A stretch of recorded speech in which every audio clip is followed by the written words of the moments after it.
نحمده ونصلي على رسوله الكريم ما بعد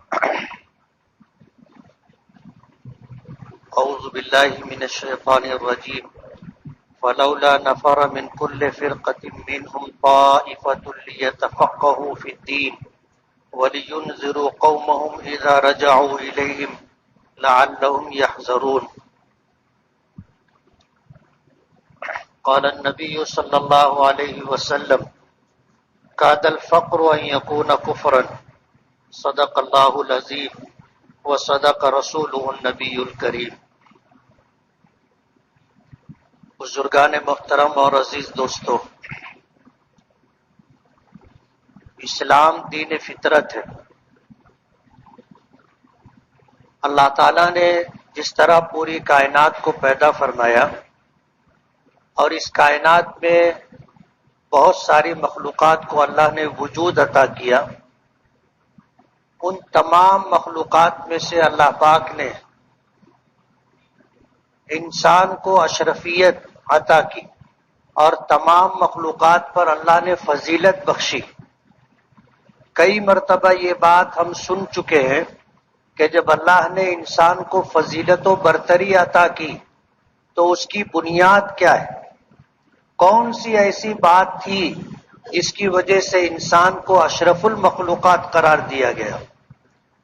کون سا ایسا وصف تھا جس کی وجہ سے پوری کائنات کو اور تمام مخلوقات کو انسانوں کی خدمت پر مامور کیا گیا؟ اللہ کے نبی صلی اللہ علیہ وسلم کا ارشاد مبارک ہے، ان الدنیا خلقت لکم، کہ یہ پوری دنیا تمہارے لیے پیدا کی گئی، وَإِنَّكُمْ خُلِقْتُمْ لِلْآخِرَةِ، اور اللہ پاک نے تمہیں آخرت کے لیے پیدا کیا۔ یہ دنیا ہمیشہ رہنے کی جگہ نہیں ہے۔ کوئی بھی مخلوق ایسی نہیں ہے جو ہمیشہ رہے گی۔ اللہ نے فرمایا کل من علیہا فان، اس دنیا میں جتنی مخلوقات ہے سب فنا ہونے والی ہے، ختم ہونے والی ہے۔ وَيَبْقَى وَجْهُ رَبِّكَ ذُو الْجَلَالِ وَالْإِكْرَامِ، اس کائنات میں وجود اگر کسی کا ہے ہمیشہ کے لیے تو وہ صرف اللہ رب العالمین کی ذات۔ تو کوئی بھی ہمیشہ نہیں رہے گا، کوئی مخلوق بھی ہمیشہ نہیں رہے گی، سب پر فنا طاری ہوگی۔ ایک انسان ہے، یہ ہمیشہ رہنے کے لیے نہیں آیا، یہ دنیا ہمیشہ رہنے کی جگہ نہیں ہے، حتیٰ کہ یہ دنیا بھی ایک دن ختم ہو جائے گی، جس کو ہم قیامت کہتے ہیں، کہ آسمان ہو، زمین ہو، چاند ہو، سورج ہو، بڑی سے بڑی مخلوق جو کائنات میں ہے سب ختم ہو جائے گی۔ حدیث پاک قرآن کریم میں آتا ہے کہ پہاڑ روئی کے گالوں کی طرح اڑیں گے۔ جب فنا سے دوچار ہوں گے، قیامت آئے گی، زمین اللہ پاک لپیٹ دیں گے، آسمان، چاند، سورج، ستارے سب ختم کر دیے جائیں گے، بے نور کر کے بجھا دیے جائیں گے۔ تو یہ دنیا خود فنا ہونے والی ہے، اس میں جتنی مخلوقات ہے سب پر فنا طاری ہوگی، لیکن اللہ نے ان تمام مخلوقات میں انسانوں کو فضیلت بخشی۔ اللہ نے اپنا خلیفہ بنایا ہے۔ یہ دنیا کا نظام چاہے عارضی ہی صحیح، لیکن اللہ نے اس کو ایک نظام کے تحت رکھا ہے، اور اس پوری کائنات کو اللہ نے اپنے غیبی نظام سے جوڑ کر کے رکھا ہے، اور انسان کو اللہ پاک نے اشرفیت، فضیلت و برتری عطا کی۔ جب اللہ کی بے شمار مخلوقات میں اللہ نے نہ جانے کیسی کیسی خوبیاں رکھی، حسن و جمال عطا کیا ہے۔ اللہ کی مخلوقات کو دیکھو، جانوروں کو دیکھ لو کیسی خوبصورتی دی، درختوں کو دیکھو کیسی خوبصورتی دی، پھولوں کو دیکھو اللہ نے کیسی خوبصورتی عطا کی، پودوں کو دیکھو کیسی خوبصورتی عطا کی۔ انسان کو تو اللہ پاک نے بہترین قامت عطا کی۔ یہی وجہ ہے کہ جب انسان کوئی خوبی دیکھے، کہیں حسن و جمال نظر آئے، تو اسے کہنا چاہیے، دعا کرنی چاہیے، پڑھنی چاہیے فتبارک اللہ احسن الخالقین، کہ بڑی برکت والی ہے ذات اللہ کی جو بہترین پیدا کرنے والا ہے، احسن الخالقین۔ جو کچھ بھی ہے وہ سب اللہ کا ہے، اور کہیں اگر کوئی خوبی کمال نظر آتا ہے تو وہ من جانب اللہ ہے، یعنی اللہ نے عطا کیا ہے۔ تو اللہ کی خوبی، اللہ کا کمال، اللہ کی رفیع المرتبت، ان چیزوں کو بیان کرنا چاہیے۔ فتبارک اللہ احسن الخالقین، کہ اللہ پاک کی ذات بڑی بابرکت ہے اور جو بہترین پیدا کرنے والا ہے۔ ہمیں جو فضیلت، انسانوں کو جو فضیلت اللہ نے عطا کی، اور اس پوری کائنات کے نظام کو جس طرح انسانوں کے تابع کر دیا، مسخر کر دیا، اس کے لیے بنیاد عقل ہے۔ ایک عقل کی بنیاد پر اللہ نے انسانوں کو فضیلت عطا کی ہے اور انسانوں کو مکلف بنایا ہے، تکلیف دی ہے۔ مکلف ہونے کا مطلب یہ ہے کہ انسان کو تکلیف دی ہے۔ تکلیف کس بات کی؟ اللہ کے حکم کی تابع داری کی، ایمان لانے کی تکلیف دی گئی ہے۔ مکلف کیا گیا کہ ایمان لانا ہوگا اللہ پر، اس کے رسولوں پر، اس کی کتابوں پر، آخرت کے دن پر، اچھی بری تقدیر پر، مرنے کے بعد دوبارہ زندہ ہونے پر۔ ان چیزوں کو مان کر کے زندگی گزارنی ہوگی۔ اللہ نے عقل کی نعمت دی، اسی لیے علماء نے لکھا ہے کہ اگر اس دنیا میں انسان کسی ایسے مقام پر ہو جہاں اس تک اللہ اس کے رسول کی بات پہنچانے والا کوئی نہ پہنچے، جنگل میں ایسی مخلوق رہتی ہے انسانوں کی جنہوں نے یہ دنیا دیکھی نہیں، جنگل میں پیدا ہوتے ہیں، پوری زندگی جنگل میں گزر جاتی ہے، وقت آتا ہے دنیا سے چلے جاتے ہیں، کوئی انہیں بتانے والا نہیں، کوئی سمجھانے اور بتانے والا نہیں۔ ان پر بھی اس بات کی پابندی ہے، ان پر بھی یہ بات لازم ہے کہ وہ اللہ رب العالمین کی ذات پر، اس کی وحدانیت پر ایمان لائیں۔ کسی نے نہ قرآن کی کوئی بات پہنچی، نہ حدیث کی کوئی بات پہنچی، نہ کوئی مبلغ پہنچا، نہ کوئی عالم پہنچا، نہ کوئی سمجھانے والا پہنچا، کوئی نہیں پہنچا۔ وہ پیدا ہوا، مر گیا، اس درمیان میں کوئی بھی اسے اللہ رسول کی بات بتانے والا نہیں ملا۔ وہ بھی اس بات کا مکلف ہے کہ وہ اللہ کو مانے، ایک اللہ کو مانے۔ کیوں؟ اللہ نے عقل کی نعمت دی، اچھا برا سمجھتا ہے، اسے اچھا برا سمجھتا ہے، وہ اس بات کو جانتا ہے کہ اتنا بڑا آسمان، اتنی بڑی زمین، چاند، سورج، ستارے جسے روزانہ وہ دیکھتا ہے، یہ ایک نظام کے تحت چل رہے ہیں۔ کوئی تو ہوگا اس نظام کا بنانے والا، دنیا خود بخود تو نہیں بنی۔ ہمارا ایک چھوٹا سا گھر ہوتا ہے، 10-5 لوگ رہتے ہیں، اس گھر کا بھی ایک نظام ہے اور وہ بھی خود بخود نہیں چلتا۔ اس گھر کا نظام بھی ہمیں بنانا پڑتا ہے، اپنی ذمہ داری نبھانی پڑتی ہے۔ تو اتنی بڑی دنیا، اس کا ایک عجیب نظام، مستحکم اور مضبوط نظام، بن بنائے تو نہیں بنے گا، کوئی تو ہوگا بنانے والا۔ غور و فکر کر کے اس کے لیے اس بات کو ماننا کہ کوئی ذات ہے جو اس پوری کائنات کے نظام کو بنا کر کے چل رہی، اور ہر چیز اس کے حکم کے تابع ہے۔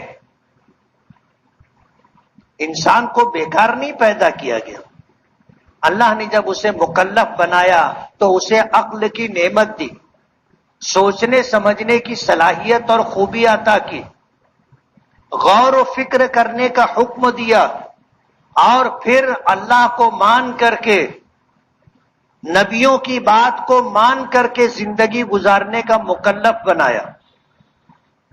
یہی وجہ ہے کہ آپ اگر اسلام کی خوبی دیکھو گے تو اسلام نے کبھی کسی کو یہ بات نہیں کہی کہ کچھ نہیں کرنا، مسجد میں بیٹھے رہنا. اللہ نے اس بات کا حکم نہیں دیا کہ صبح ہو تو مسجد آ جانا اور رات کو سونے جانے تک مسجد میں ہی رہنا. نہیں، 50 نمازیں اللہ نے دی تھی، 45 کم ہو گئی. 5 وقت کی نماز رکھی ہے، اور اس کے لیے بھی آپ دیکھو 2 رکعت 4 رکعت 4 رکعت 3 رکعت 4 رکعت 3 رکعت. اللہ نے محدود وقت 24 گھنٹوں میں سے 2-2.5 گھنٹہ مشکل سے عبادت کا بنتا ہے. باقی جتنے اوقات بچے ہیں ان اوقات میں اللہ پاک نے عام انسانوں کی طرح زندگی گزارنے کا حکم دیا، جس میں ہر ایک کی ذات محفوظ رہے، اس کی عزت و آبرو محفوظ رہے، اور باوقار طریقے سے آدمی زندگی گزار سکے. اسی لیے اسباب کا مکلف کیا، انسانوں کو اسباب کا مکلف کیا کہ سبب چھوڑ کر کے زندگی نہیں گزارنی. قرآن کے اللہ کے نبی نے فرمایا لا رہبانیت فی الاسلام، اسلام میں رہبانیت نہیں ہے کہ آدمی شادی نہ کرے، آدمی گھر بار خاندان چھوڑ دے اور انسانوں سے ہٹ کٹ کر کے جنگلوں میں، پہاڑوں میں، مسجدوں میں، دیگر عبادت گاہوں میں آدمی پوری زندگی گزار دے. اس سے منع کیا ہے. اللہ پاک نے خود فرمایا کہ ہم نے ان پر یہ چیز فرض نہیں کی تھی، ابتدعوها، بلکہ ان انسانوں نے، جیسے یہودیوں میں ہے، عیسائیوں میں ہے کہ اور دوسری قوموں میں ہے کہ وہ لوگ زندگی کے لیے اور اپنے آپ کو نجات دلانے کے لیے اپنے طور پر ایک طریقہ انہوں نے اختیار کر لیا ہے. سنیاس لے لیتے ہیں، دیکشا لے لیتے ہیں، رہبانیت اختیار کر لیتے ہیں، خاندان چھوڑ دیں گے. ایک مرتبہ انہوں نے دیکشا لی، رہبانیت اختیار کی، اب ان کی سوچ یہ ہوتی ہے نہ کوئی ہمارا ہے نہ ہم کسی کے، نہ ماں نہ باپ نہ بھائی نہ بہن نہ خاندان، کوئی خونی رشتہ نہیں، سب ختم. اب وہ اپنے گھر بھی نہیں جا سکتے، اور اگر جانا ہوگا تو ایک اجنبی کی طرح جائیں گے، کوئی حق ان کا نہیں رہے گا، سب کچھ ختم. اللہ پاک نے فرمایا ابتدعوها، انہوں نے اپنے طور پر اس چیز کو ایجاد کیا، اللہ نے ان پر فرض نہیں کیا تھا. اب انہوں نے اختیار تو کر لیا، لیکن اختیار کر لینے کے بعد اس کو نبھا نہیں سکے. کیوں؟ اللہ نے انسان کو پیدا کیا تو جو فطرت عطا کی تھی، یہ کام اس فطرت کے خلاف تھا، اور آدمی ساری زندگی فطرت سے لڑ کر کے گزارے، اس کے لیے ممکن نہیں ہے. آئے گا ایک وقت کہ وہ ہار جائے گا، فطرت غالب آ جائے گی، یہ ہار جائے گا. اور آج دنیا میں یہی ہو رہا ہے. جن لوگوں نے دنیا تیاگ دی، رہبانیت اختیار کر لی، سنیاس لے لیا، دیکشا لے لی، وہ لوگ کامیاب نہیں ہو سکے. کہیں نہ کہیں جا کر کے انہوں نے ہار کا سامنا کیا، اور جن چیزوں کو سامنے رکھ کر کے یہ سارا انہوں نے معاملہ اختیار کیا تھا، اس میں ناکام اور نامراد ہو گئے. ہمارا دین کتنا آسان ہے. سرکار دو عالم صلی اللہ علیہ وسلم نے نکاح فرمایا، ہمیں نکاح کرنے کا حکم دیا. اللہ پاک نے حکم دیا فنکحوا، تم نکاح کر کے زندگی گزارو. ما طاب لکم من النساء مثنى وثلاث ورباع فإن خفتم ألا تعدلوا فواحدة. اللہ نے حکم دیا کہ نکاح کرو 2 بیویوں سے، 3 4 سے، اور اگر تمہیں اندیشہ ہو کہ تم انصاف نہیں کر سکو گے تو ایک بیوی پر گزارا کرو. اللہ نے انسانوں کو بنایا تو مرد کی فطرت بھی اللہ جانتے ہیں، عورتوں کی فطرت سے بھی اللہ پاک واقف ہے۔ اللہ نے ایک نظام دیا، تو نکاح کرنا انسانی ضرورت اور فطرت ہے۔ ہمارے پیغمبر نے خود نکاح کیا، ایک سے زائد نکاح آپ نے کیا، اور اس میں بے شمار حکمتیں ہیں۔ جب وہ موضوع کسی وقت آئے گا تو انشاءاللہ اس پر بھی گفتگو کریں گے۔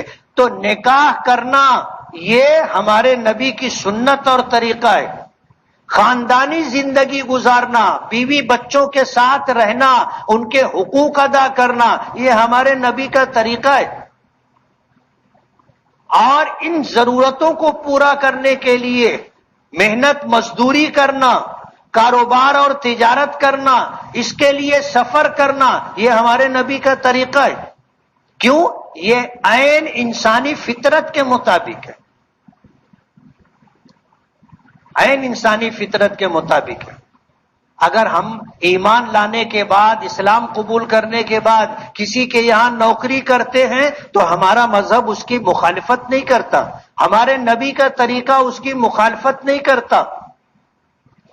اللہ نے رزق مقدر کر دیا ہر ایک کے لیے، لیکن اس بات کا مکلف کیا، ہم ہر خطبے میں سنتے ہیں وَأَجْمِلُوا فِي الطَّلَبِ، کہ روزی کمانے کے لیے اچھا طریقہ اختیار کرو۔ وَأَجْمِلُوا فِي الطَّلَبِ، اللہ نے روزی مقدر کی ہے، ہمیں نہیں معلوم کم یا زیادہ کیا ہے، لیکن اس بات کا ہمیں مکلف کیا کہ ہم خوبصورت راستہ اختیار کریں۔ وَأَجْمِلُوا فِي الطَّلَبِ وَتَوَكَّلُوا عَلَيْهِ، اور اللہ پر بھروسہ کریں۔ اسی لیے کہا گیا ہے کہ ہم جب رزق کے لیے کوئی طریقہ اختیار کریں تو اس میں اچھا طریقہ، خوبصورت طریقہ اختیار کریں، ایسا کام نہ کریں جس کی وجہ سے سماج میں ہمیں ذلت کی نگاہوں سے دیکھا جائے۔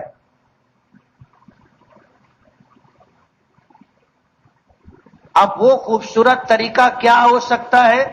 اللہ نے ہم کو عقل دی ہے، آنکھ دی ہے، اور سماج کو سمجھنے کا اللہ نے موقع دیا ہے۔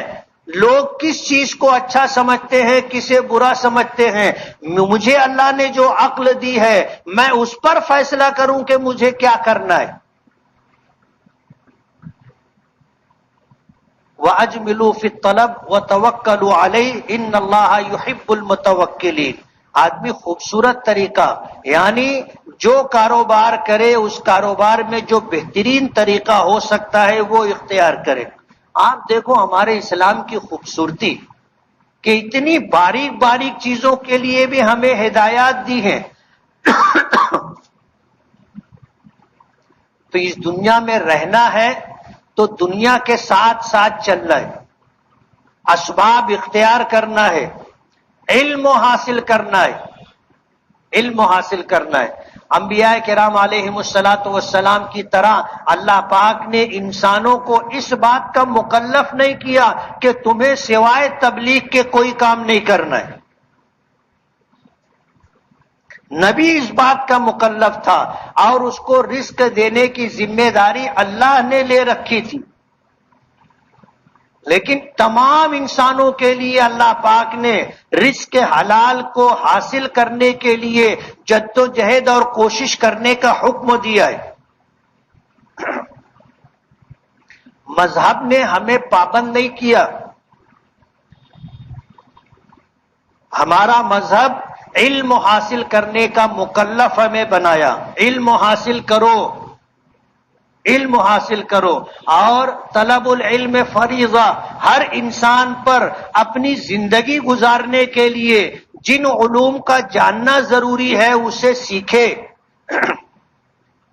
عام طور پر جو ہم اس کا مطلب بیان کرتے ہیں، سنتے ہیں کہ شریعت کا اتنا علم حاصل کرنا جس سے حلال اور حرام کی تمیز حاصل ہو جائے، ہمیں معلوم ہو کہ کیا حلال ہے کیا حرام ہے، کیا ہم کر سکتے ہیں کیا نہیں کر سکتے ہیں۔ زندگی گزارنے کے لیے شریعت کا اتنا علم ہر شخص کے لیے ضروری۔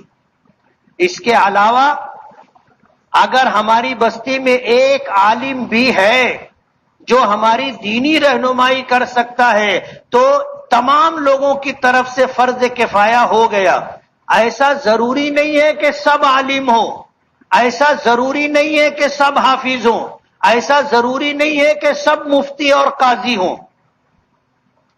بستی کی دینی ضرورت پوری ہو جائے، ایسا ایک شخص بھی اگر بستی میں ہے تو پوری بستی والوں کی طرف سے فریضہ ادا ہو گیا. قرآن کریم کی جو آیت میں نے پڑھی کہ فلولا نفر من کل فرقۃ منهم طائفۃ لیتفقهوا فی الدین، کہ تم میں ایسی ایک جماعت ہونی چاہیے جو دین کا اتنا علم حاصل کر لے کہ اسے دین کی سوجھ بوجھ آ جائے، شریعت کے مزاج کو سمجھ سکے، حلال اور حرام کو جانے. لیتفقهوا فی الدین، دین کے اندر سوجھ بوجھ پیدا ہو جائے. وَلِيُنذِرُوا قَوْمَهُمْ إِذَا رَجَعُوا إِلَيْهِمْ، اور جب وہ پڑھ کر کے آئے اپنی بستی کی طرف تو اپنی قوم اور بستی کو اللہ سے ڈر کر کے اور نبی کے طریقے پر چل کر کے زندگی گزارنے کا پیغام دے. ایک جماعت کافی ہے. اس کے علاوہ دنیاوی علوم حاصل کرنے سے ہمارے مذہب نے منع نہیں کیا. ہم میں ڈاکٹر ہونا چاہیے، ہم میں انجینئر ہونا چاہیے، ہم میں دنیاوی علوم فنون کے جاننے والے ہونا چاہیے. مسلمان وکیل ہو، مسلمان ڈاکٹر ہو، مسلمان انجینئر ہو، ہر کام کے جاننے والے لوگ ہم میں ہونے چاہیے. نہیں تو ہمیں غیروں کا محتاج ہونا پڑے گا. ہمیں مسجد تعمیر کرنی ہے، اللہ کا گھر بنانا ہے. اگر مسلم انجینئر نہیں ہوگا ہمیں غیر مسلموں کا سہارا لینا پڑے گا جو ہمارے دین کی نزاکتوں سے واقف نہیں ہے، جو ہمارے دین کے نشیب و فراز کو سمجھتا نہیں ہے. مسجد میں جو عمل انجام دیا جاتا ہے اس کی کیا ضرورت ہے، کیا کیا مسجد میں ہونا چاہیے اور کیسا ہونا چاہیے، یہ چیز ایک مسلم انجینئر تو سمجھ سکتا ہے. غیر مسلموں کو کیا پتا کہ مسجد کیا ہے. دکھ کی بات یہ ہے کہ ہماری مسجد کے چاروں طرف جو غیر مسلم لوگ رہتے ان کو بھی پتا نہیں ہے کہ مسجد میں کیا ہے اور کیا ہو سکتا ہے.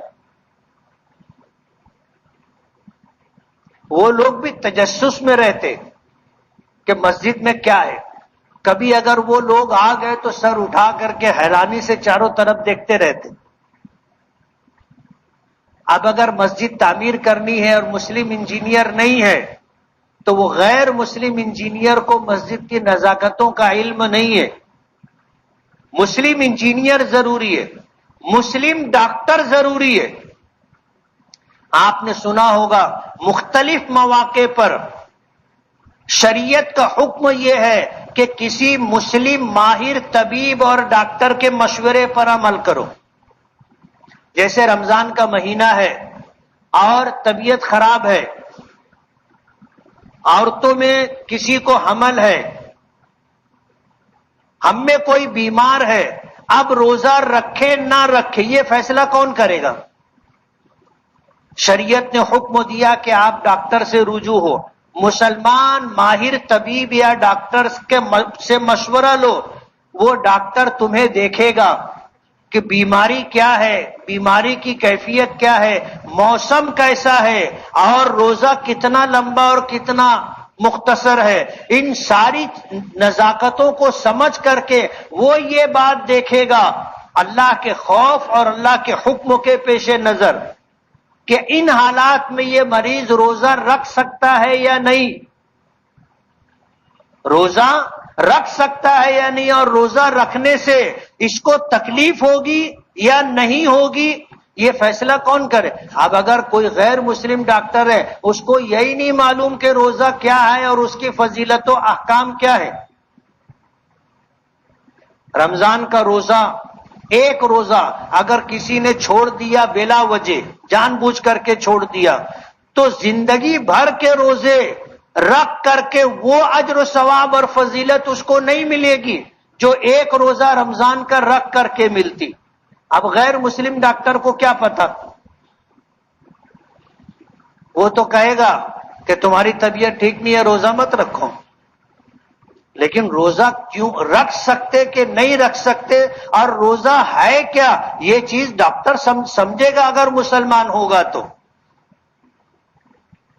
مسلم ڈاکٹر کا ہونا ضروری ہے، مسلم وکیل کا ہونا ضروری ہے، زندگی کے شعبوں سے جتنی چیزیں جڑی ہوئی ہیں ان تمام چیزوں میں مسلم ماہرین کا وجود ضروری ہے۔ آج پڑھنے لکھنے کا جو معاملہ ہے مسلمانوں میں بہت ڈھیلا ڈالا ہے۔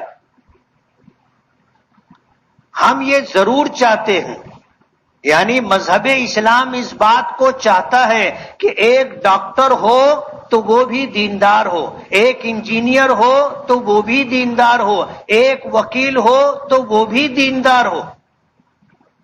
یہ شریعت کا تقاضا ہے، اور یہی بات مسلم علماء ماہرین شریعت اس بات کو جانتے ہیں اور یہی چاہتے ہیں کہ پہلے ہم ایک دیندار مسلمان بنے، اس کے بعد ڈاکٹر بنے، انجینئر بنے، پروفیسر بنے، وکیل بنے، جو چاہیں وہ بنے، لیکن دینی اعتبار سے اتنی شدھ بدھ ہونی چاہیے کہ حرام اور حلال کی ہمیں تمیز ہو جائے۔ اور ہم بھی اس بات کے مکلف ہیں کہ ہم میں ایسے جو لوگ ہوں ان لوگوں سے وابستہ رہے، ان لوگوں سے تعلق رکھے، اپنی کوئی ضرورت ہو تو ان سے رابطہ کر کے ان تمام ضرورتوں میں ان سے مدد لے، ہماری بھی ذمہ داری ہے۔ ہم یہ نہیں کہتے کہ غیر مسلموں سے ہم تعلق نہ رکھیں، یہ نہیں کہتے، لیکن شریعت کے مزاج اور شریعت کے تقاضوں کو سامنے رکھ کر کے ہمیں اپنی زندگی گزارنے کا راستہ طے کرنا ہے۔ ہمارے پاس اچھے علماء کا، قاضی کا، مفتی کا، حافظ کا ہونا ضروری ہے۔ ہمارے لیے یہ بھی ضروری ہے کہ مسلم انجینئر، مسلم ڈاکٹر، مسلم وکیل اور ماہر شخص موجود ہو۔ ہماری ساری ضرورتیں اور تقاضے ہم ان کے سامنے رکھ کر کے اپنی زندگی کا لائحہ عمل طے کریں۔ ہم میں کا ہر شخص اس بات کا مکلف ہے غیروں کی محتاجگی ختم ہو، غیروں کی محتاجگی ختم ہو، ہم اپنے پیروں پر کھڑے رہے من حیث القوم۔ ایسا نہیں کہ صرف میرے لیے، پوری قوم کے لیے یہ حکم ہے۔ من حیث القوم ہم اس بات کے مکلف ہیں کہ ان چیزوں کو سامنے رکھیں۔ ہماری شریعت اور ہمارے مذہب نے دنیاوی علوم و فنون حاصل کرنے سے منع نہیں کیا۔ آپ دیکھو گے کتنے عصری علوم ہیں جس کے بانی مسلم، جس کے بانی مسلم ہیں، بہت سارے علوم و فنون ہیں۔ ہم نے ایسا سمجھ لیا کہ یہ کام اپنا نہیں ہے، جبکہ ہمارے اکابرین نے، قدیم علماء نے اس فن کو ایجاد کیا۔ کسی بہت سارے علوم کے بانی مبانی مسلمان ہیں،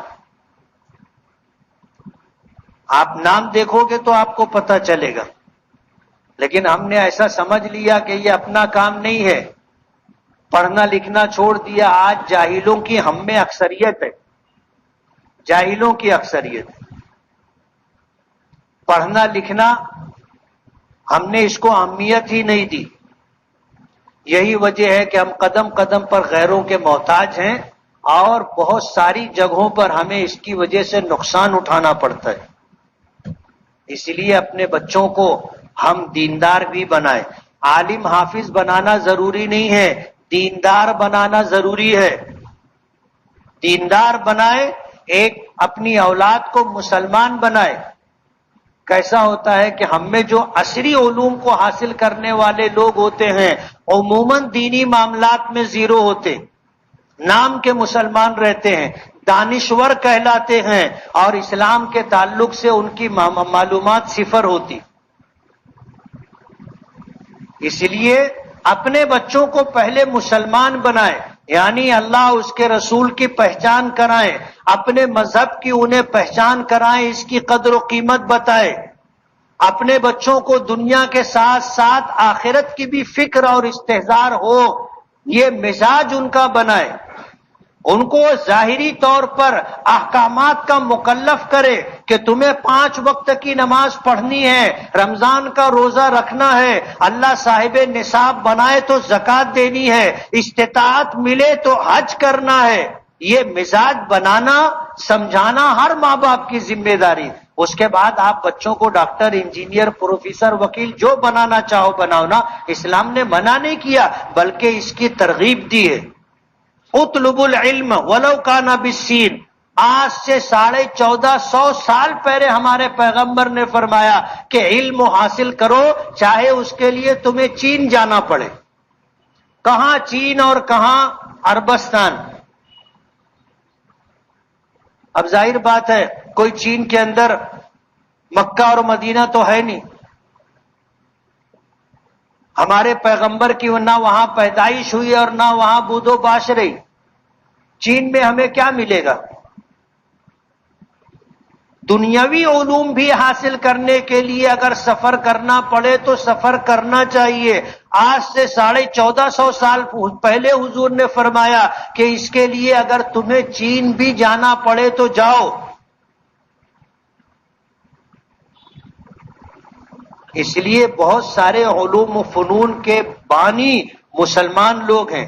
عصری علوم کا حاصل کرنا اسباب کے درجے میں اس دنیا میں ہم پر ضروری ہے، ہماری غیروں کی محتاجگی ختم ہو جائے، ہم اپنی ضرورتوں کے لیے ایسے افراد تیار کریں جو دنیاوی اعتبار سے مختلف لائن سے ہماری رہنمائی کر سکے۔ اس بات کے ہم مکلف ہیں، ہمیں یہ کام کرنا چاہیے۔ عصری علوم کے لیے ہم اپنی قوم کے بچوں کو پڑھا سکے، لکھا سکے، بتا سکے، سمجھا سکے، ہماری ذمہ داری ہے، ہم کو یہ کام کرنا چاہیے۔